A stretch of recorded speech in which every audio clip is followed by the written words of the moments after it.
Good morning student, कैसे हैं आप लोग। आई होप आप लोग अच्छे होंगे और लेक्चर्स को पढ़ रहे होंगे, तैयारी कर रहे होंगे एग्ज़ाम का। आज हम आप लोगों के सामने एक नया लेक्चर लेकर के आ रहे हैं बॉटनी ऑनर्स पार्ट 1 के स्टूडेंट के लिए, ब्रायोफाइटा का इंट्रोडक्शन। अब ब्रायोफाइटा का इंट्रोडक्शन क्यों पढ़ा रहे हैं ये बता देते हैं, क्योंकि ये ऐसा टॉपिक है जिसको पढ़ने के बाद आपको 2 से 4 मार्क्स के क्वेश्चन जो हैं वो डायरेक्ट आते हैं। एमसीक्यू जो मल्टीपल चॉइस क्वेश्चन होगा 2 से 4 मार्क्स का डायरेक्ट है, ठीक है। इसीलिए और दूसरी बात, ये जो इंट्रोडक्शन है ना, जब तक आप ब्रायोफाइटा के इंट्रोडक्शन से रूबरू नहीं होंगे तब तक आपका ब्रायोफाइटा पर कमांड नहीं होगा। टीएमबीयू के बॉटनी ऑनर्स के सिलेबस में ब्रायोफाइटा आपका पेपर 1 में आ रहा है और पेपर 1 में ब्रायोफाइटा सबसे आसान टॉपिक है, ठीक है। क्योंकि एल्गी में ऑलमोस्ट आपको बहुत सारे स्पीसीज पढ़ने हैं, बहुत सारे जीनस पढ़ने हैं, ठीक है। फंजाई में भी लगभग 10 जीनस आपको पढ़ना है। यही एक ऐसा ग्रुप है जिसमें आपको 5 जीनस पढ़ना है लगभग, ठीक। तो इसको आप अगर अच्छे से प्रिपेयर कर लेते हैं तो एक सबसे अच्छा बात क्या होगा ना कि आपको अगर पेपर 1 से टोटल मिला करके 4 क्वेश्चन करना है थ्योरी में, तो आप 2 क्वेश्चन इससे टच कर सकते हैं। बहुत आसान पॉइंट है, ठीक है, बहुत आसान से। तो अगर आप इसको देखेंगे तो आपके लिए आसान हो। प्लस इसको बनाने का दूसरा मकसद ये था मेरा कि जो बच्चे नीट की भी तैयारी कर रहे हैं ना साथ साथ में, उनके लिए भी ये बहुत हेल्पफुल होगा, ठीक है। उनके लिए भी ये बहुत हेल्पफुल होगा, ठीक है। तो हम लोग स्टार्ट करते हैं टॉपिक को, ब्रायोफाइटा, ठीक है।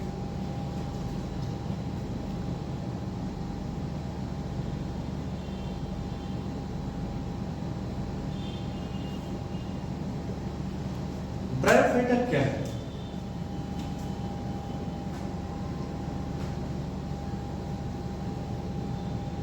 First plant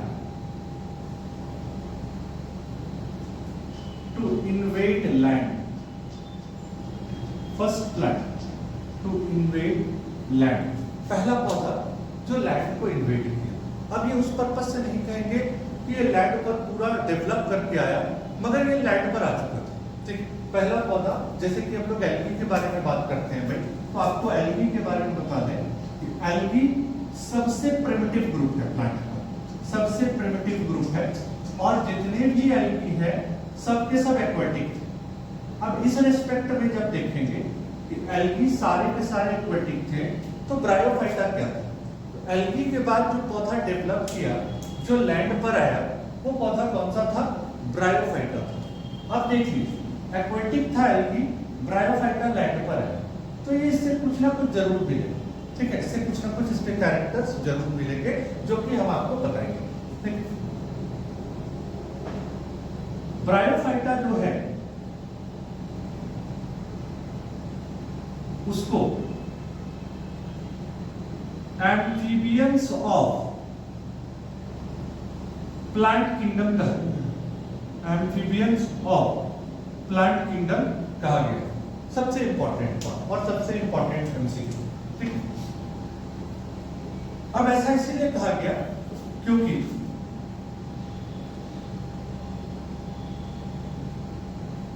the member of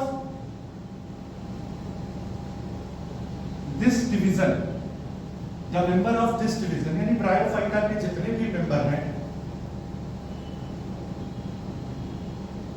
they are found on land, यानी कि वो कहां पाए जाते हैं? जमीन पर पाए जाते हैं, ठीक है। But requires water for reproduction, ठीक है। अब यहीं पर आपको क्लियर कर देते हैं कि ब्रायोफाइटा आपको लैंड पर मिल रहा था, लैंड पर कहां वो भी बताएंगे। ब्रायोफाइटा आपको लैंड पर मिल रहा था, ठीक है, लेकिन इसको रिप्रोडक्शन करने के लिए, खास करके सेक्सुअल रिप्रोडक्शन करने के लिए वाटर की आवश्यकता थी, ठीक है। सेक्सुअल रिप्रोडक्शन करने के लिए वाटर की आवश्यकता थी। तो ब्रायोफाइटा दोनों से रिलेशन रख रहा था, लैंड से भी रिलेशन रख रहा था और वाटर से भी रिलेशन रख रहा था, जस्ट लाइक एम्फीबियंस। तो एम्फीबियंस एनिमल ग्रुप में आता है, ठीक है। एम्फीबियंस वर्ड का प्रयोग हम लोग एनिमल किंगडम में करते हैं। एम्फीबियंस क्या होता था भाई? एम्फीबियन वो होता है जो जमीन पर भी पाया जाता है और पानी में भी मिलता है। एक लेमैन की भाषा में जैसे हम लोग मेढक बोलते हैं, मेढक जमीन पर भी सर्वाइव कर जाता है, लेकिन जब आप बात करते हैं उसका लार्वा का, टेडपोल्स का, बच्चे देने का, तो वो कहाँ करता है? बच्चे कहाँ देता है भाई? पानी में देता है। तो उसके लिए दोनों जरूरी है। तो just like that bryophyta grow कर जाएगा लैंड पर, डिफरेंट प्लेसेस पर ग्रो करेगा। लैंड पर ये हर जगह आप इसको इमेजिन कर सकते हो, ये वेट रॉक्स पर भी मिल रहा है, वेट वॉल्स पर भी मिल रहा है, वुड्स पर भी मिल रहा है, हर जगह मिल रहा है, ठीक है। स्प्रिंग्स के साइड पर मिल रहा है, यानी किनारों पर मिल रहा है, नदी वदी के किनारों पर मिल रहा है। लैंड मतलब मिट्टी चाहिए इसको, लेकिन इसको रिप्रोडक्शन के लिए वाटर एकदम 100% चाहिए, बिना वाटर के ये सर्वाइव नहीं कर सकता है। तो हम लोग इसको क्या नाम दिए? Amphibians of the plant kingdom.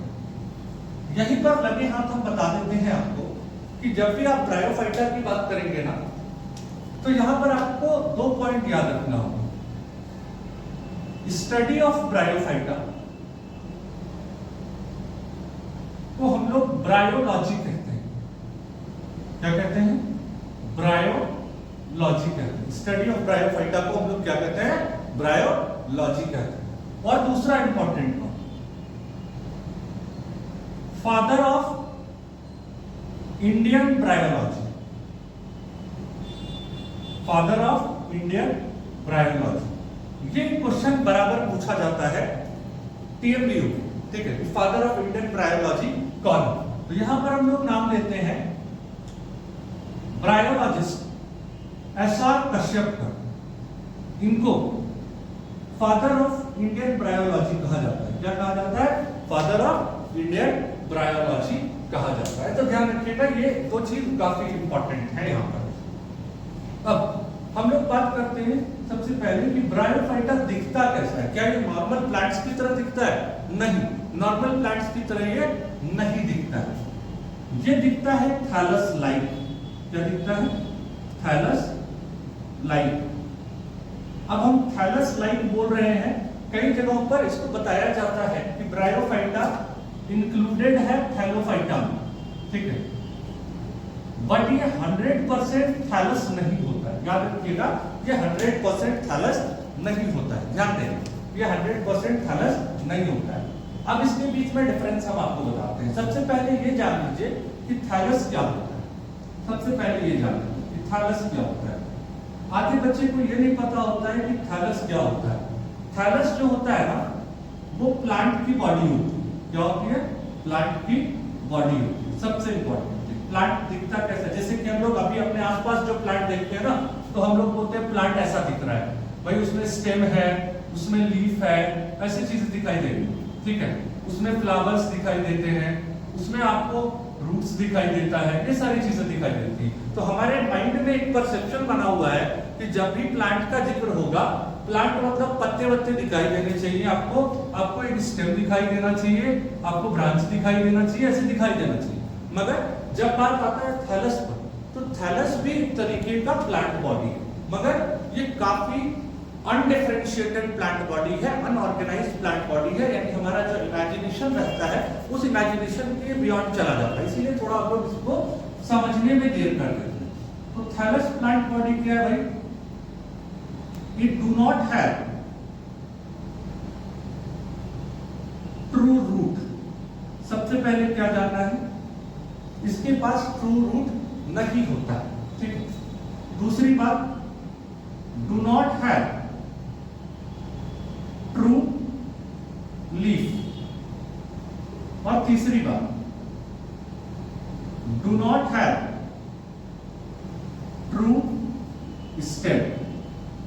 ना ट्रू रूट है, ना ट्रू लीफ है, ना ट्रू स्टेम, मतलब एक अनऑर्गेनाइज्ड फॉर्म।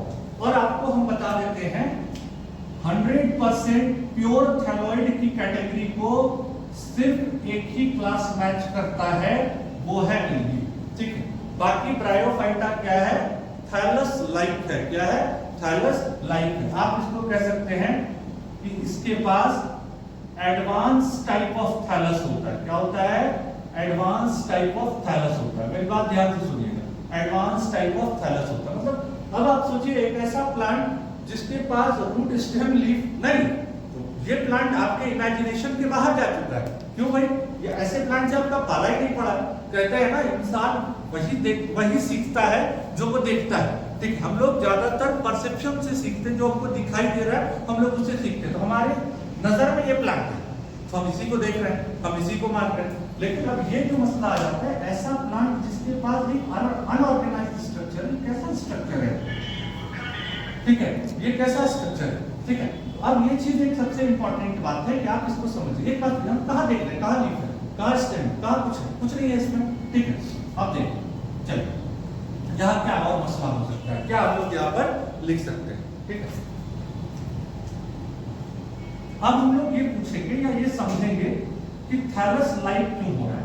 थैलस लाइक क्यों वर्ड लगाए, थैलस ही क्यों नहीं लगा दिए, या क्यों इस तरीके का वर्ड यूज किए। तो देखिए, थैलस वो होता है जिसके पास ट्रू रूट नहीं होता। ठीक, इसके पास कोई रूट नहीं। ठीक, हम इसको एग्री कर रहे हैं, नो रूट यहां पर, but has root like structure, has root like structure. इसके पास क्या होते हैं? रूट लाइक स्ट्रक्चर होते हैं। ठीक है, यहीं पर सब क्लियर कर दे। मतलब सोचिए, वहां कुछ नहीं था, 100% थायराइड के पास ऐसा कुछ नहीं था, लेकिन इसके पास रूट की तरह एक स्ट्रक्चर है जिसको हम लोग कहते हैं राइजोइड्स। क्या कहते हैं? राइजोइड्स। ठीक है, अब ये राइजोइड्स रूट की तरह मिलता जुलता है। ठीक है, मगर ये एकदम थ्रेड लाइक होगा, एकदम पतला होगा। इसमें छोटे छोटे हेयर्स होंगे, ये रहे हेयर्स और ये रहा राइजोइड्स। ठीक है, तो ब्रायोफाइटा में रूट लाइक स्ट्रक्चर एक मिल रहा है जिसको हम लोग क्या कहते हैं? राइजोइड। अब लगे हाथ यहीं पर एक एमसीक्यू पकड़ लेंगे कि क्या एमसीक्यू, जैसे हम बताए ना, यहाँ एक एमसीक्यू है आपके पास, जहां एक दूसरा एमसीक्यू, ये सबसे कॉमन फॉर्म एमसीक्यू का। ठीक है, तीसरी बात हम यहाँ पकड़ लेंगे, क्या इंपॉर्टेंट चीज है एमसीक्यू यहाँ क्या पूछता है। तो ध्यान देना बच्चों कि ये जो राइजोइड्स होता है ना, ये दो तरीके का होता है। हम लोग यहाँ पर राइजोइड्स को डिफरेंशिएट कर देते हैं।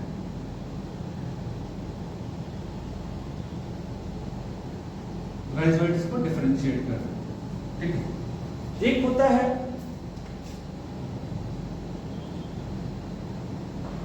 यूनिसेलुलर राइजोइड्स और दूसरा होता है मल्टीसेलुलर राइजोइड्स। सबसे पहला कॉन्सेप्ट जो आपको सीखना है, राइजोइड्स आपके यूनिसेलुलर भी होते हैं और मल्टीसेलुलर भी होते हैं। अब थोड़ा डायग्राम चेंज कर देंगे। ठीक है, डायग्राम थोड़ा चेंज कर देंगे और एक एडवांस टाइप ऑफ डायग्राम बनाएंगे जिससे कि हमको एनाटॉमी समझ में आए। ठीक है, चलिए ठीक है, हम पहले बनाते हैं आपके लिए यूनिसेलुलर राइजोइड्स। ये हम कोई राइजोइड्स बना रहे हैं।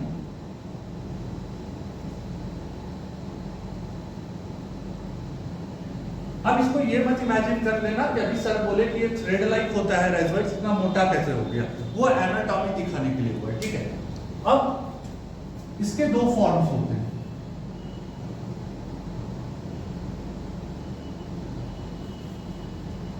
ये रहा,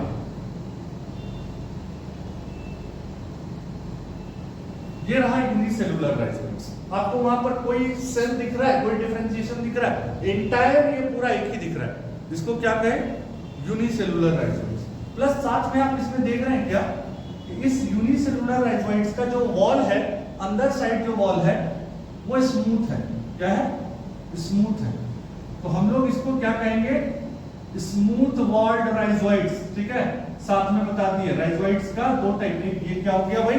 स्मूथ वॉल्ड राइजोइड्स। ठीक है, थोड़ा सा स्पेस देख लेते हैं यहाँ पर। और अगर इसी में हम दूसरा राइजोइड्स बना रहे हैं आपके लिए, ठीक है, एक दूसरा राइजोइड्स हम आपके लिए बना रहे हैं यहीं पर, ये समझने के लिए कि अगर किसी राइजोइड्स में अगर वो सिंगल सेल है, हम उसके अंदर के वॉल को इस तरीके से कटिंग से दिखा रहे हैं। ठीक है,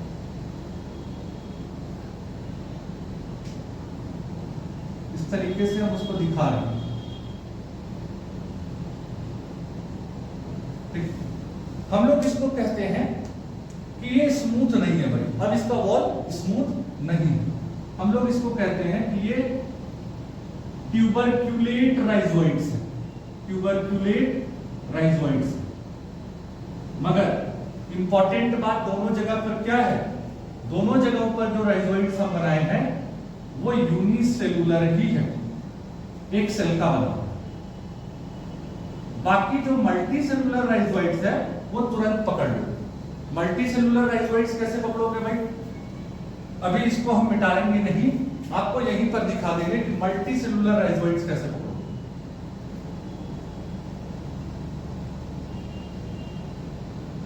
चलिए ठीक है, ये हम एक राइजोइड्स आपके लिए बना दिए फिर से। जो मल्टी सेलुलर राइजोइड्स होता है वो तुरंत पकड़ में आ जाएगा। वहां एक सेल्स नहीं होते हैं, वहां एक से अधिक सेल्स होते हैं। आई बात समझ में, वहां एक से अधिक सेल्स होते हैं।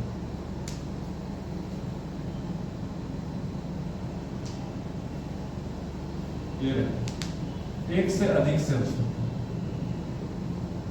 ठीक है। ये रहा मल्टी सेलुलर राइजोइड्स, ठीक है, मल्टी सेलुलर राइजोइड्स, ठीक। अब देखिए, अब आपको क्लियर हो गया, यहां राइजोइड से रिलेटेड जो भी डाउट होगा, राइजोइड से रिलेटेड जो भी क्वेश्चन आएगा, ठीक है, वो आपका क्लियर हो गया।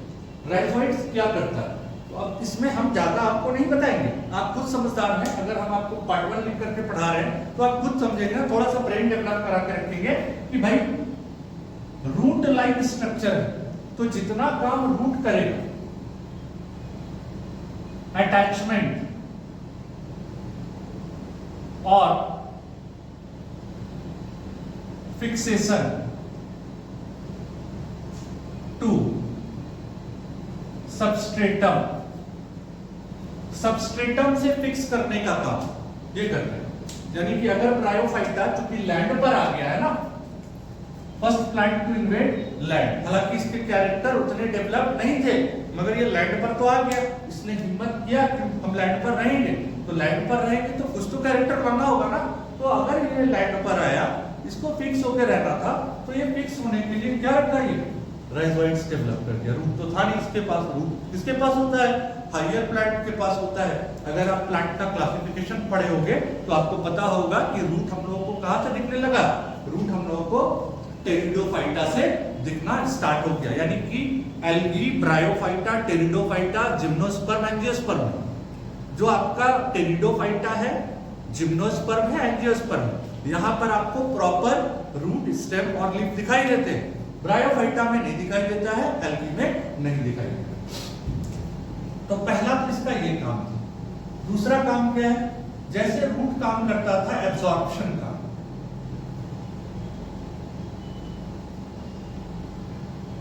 तो ये भी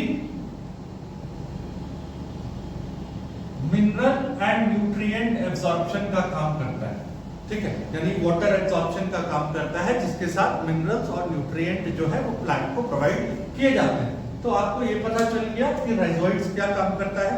फटाफट से जितना इंपॉर्टेंट चीज है, जो हम एमसीक्यू करके मार्क कर रहे हैं, जैसे कि ये रहा आपका एमसीक्यू, ये रहा आपका एमसीक्यू, बहुत भारी क्वेश्चन ये पूछेगा, ये रहा आपका एमसीक्यू।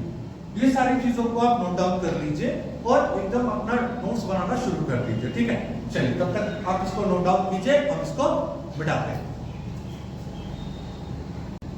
चलिए आगे बढ़ते हैं, इसके बारे में कुछ इंपॉर्टेंट पॉइंट जानते हैं, ठीक है। ये एमसीक्यू 1 है आपके, यानी पीछे का एमसीक्यू छोड़ के अभी जस्ट एमसीक्यू जो बनाया बता रहे हैं आपको, ये एमसीक्यू।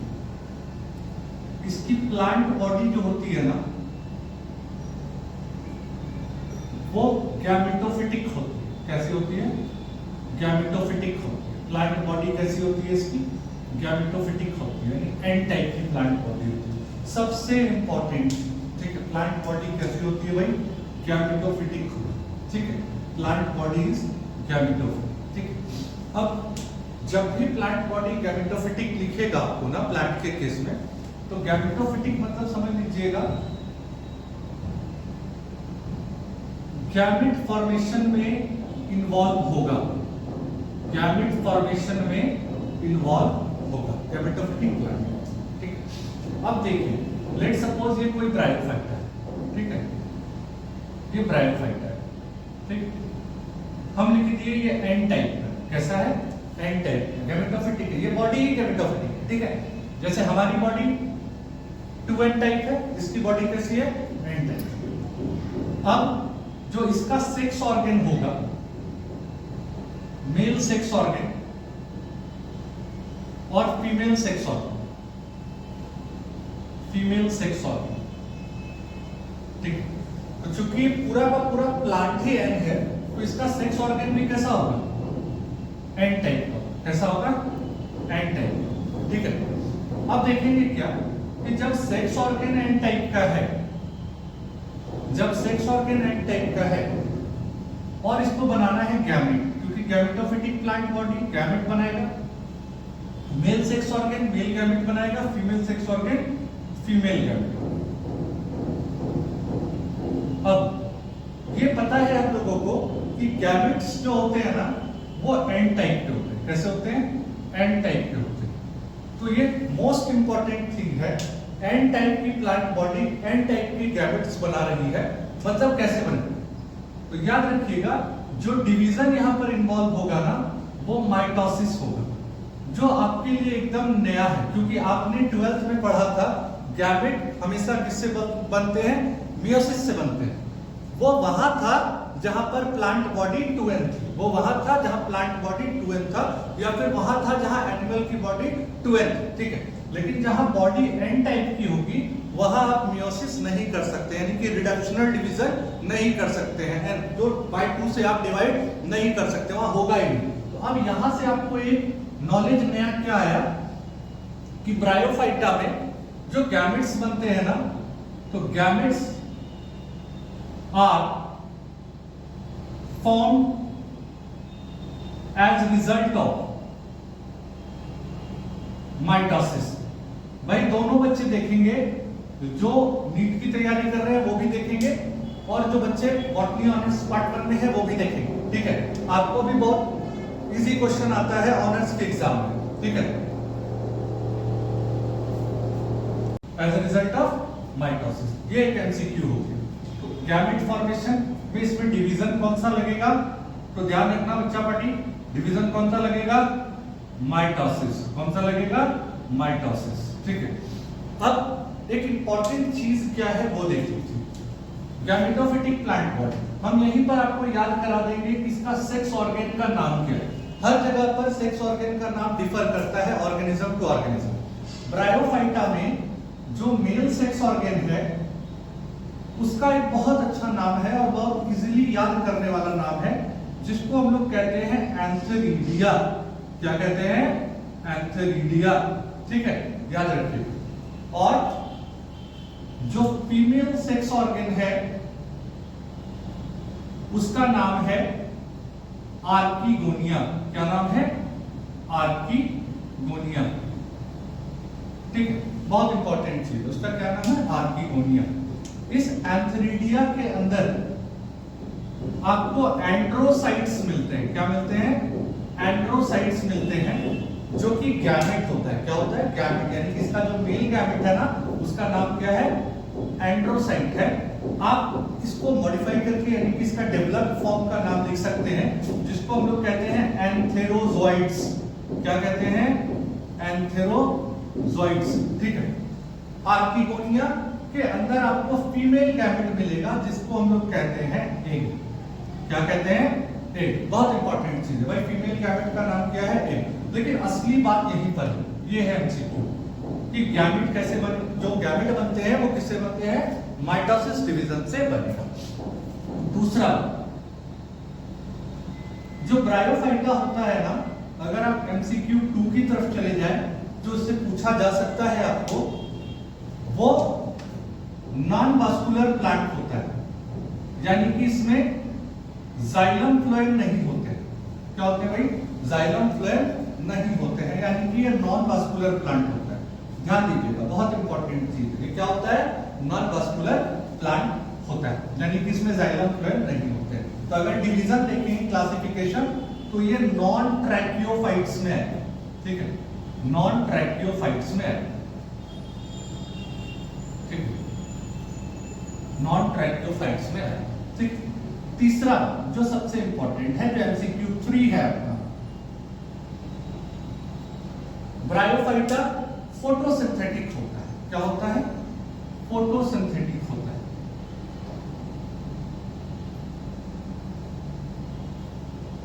फोटोसिंथेटिक होता है, यानी कि इसके पास क्लोरोफिल होगा, ठीक है, ये अपना खाना खुद बनाता है। अब ये हम क्यों बता रहे हैं वो भी हम आपको बताते हैं कि आपको पढ़ाया जाता है ना कि ब्रायोफाइटा पाया जाता है मॉइस्ट शेडी इन एरिया में, कूल एरिया में। तो इसका ये मतलब जैसे आपको शेडी बोल देगा ना, तो ऐसा मत समझिएगा कि इसमें क्लोरोफिल नहीं होता है। क्लोरोफिल इसमें प्रेजेंट होता है, 100% पाया जाता है। इसका थैलस ग्रीन कलर का होता है। मार्केंशिया को अगर आप सर्च करेंगे और देखेंगे तो मार्केंशिया का थैलस जो है आपको ग्रीन कलर का होगा। तो ये फोटोसिंथेटिक भी होता है। और लास्ट जो आपका एमसीक्यू